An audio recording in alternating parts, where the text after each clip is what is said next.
Auzu billahi mina shaytani rajim. Bismillahirrahmanirrahim. Assalamu alaikum wa rahmatullah. La plateforme des femmes musulmanes du Sénégal, Ndeye Askan Wi, vient s'entretenir ou partager avec vous des informations relatives à l'exécution d'un certain nombre de conventions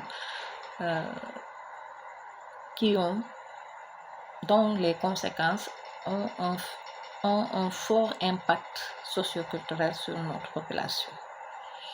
Parmi ces conventions, nous allons choisir la Charte africaine des droits de l'homme et des peuples relatifs aux droits des femmes, communément appelé le protocole de Mott.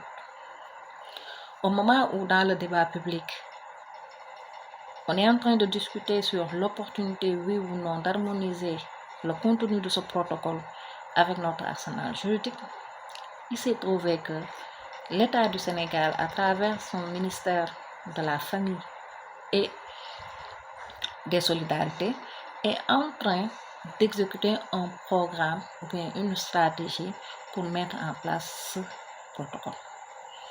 Pour étayer cela, nous allons utiliser l'article 2, alinéa 2 du protocole de Maputo, ou bien autrement nommé la Charte africaine des droits de l'homme et des peuples relatifs aux droits des femmes.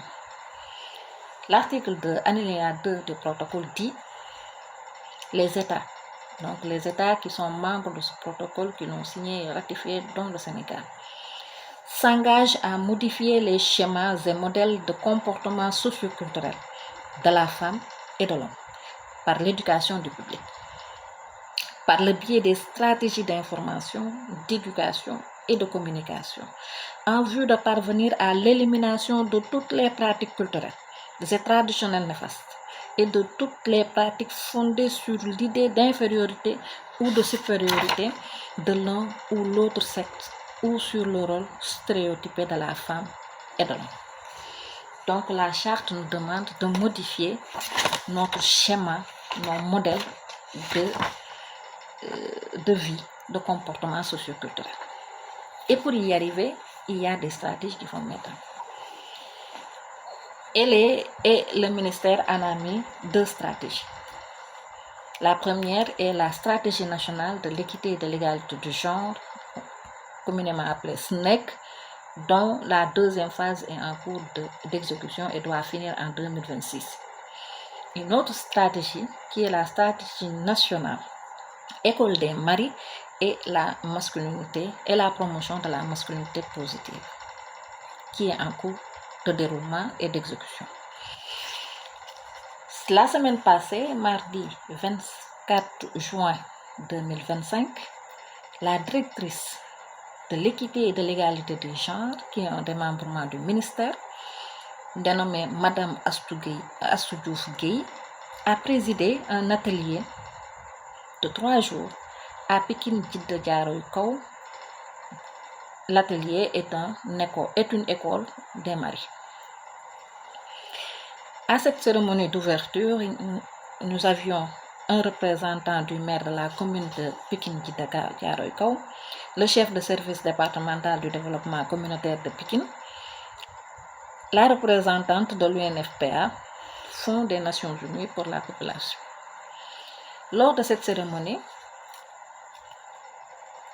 d'ouverture, dont l'atelier portait sur 3 thèmes, le premier thème est le genre et les violences basées sur le genre.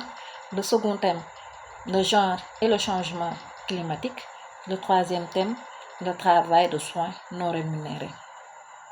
Lors de cette cérémonie d'ouverture, la dame Gueye, Madame Astou Diouf, a rappelé l'engagement du ministère de la Famille et des Solidarités à travers sa direction, qui est la direction de l'équité et de l'égalité de genre, pour des normes sociales transformatives grâce à la mise en œuvre de la stratégie nationale École des maris et de la promotion de la masculinité positive, qui vient redéfinir les rôles et les responsabilités, donc changer notre vie socioculturelle, des acteurs intervenant au niveau communautaire, dans une dynamique inclusive et participative des hommes et des garçons à devenir des alliés du changement.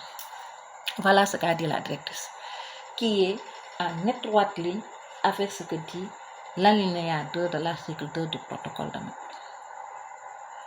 Donc voilà ce que l'État du Sénégal est en train de faire et c'est laissé à l'appréciation de tout un chacun. Nous allons revenir pour un autre numéro concernant ces conventions traités internationales signées par l'État et qui ont des impacts forts sur notre vécu socio-culturel. À bientôt.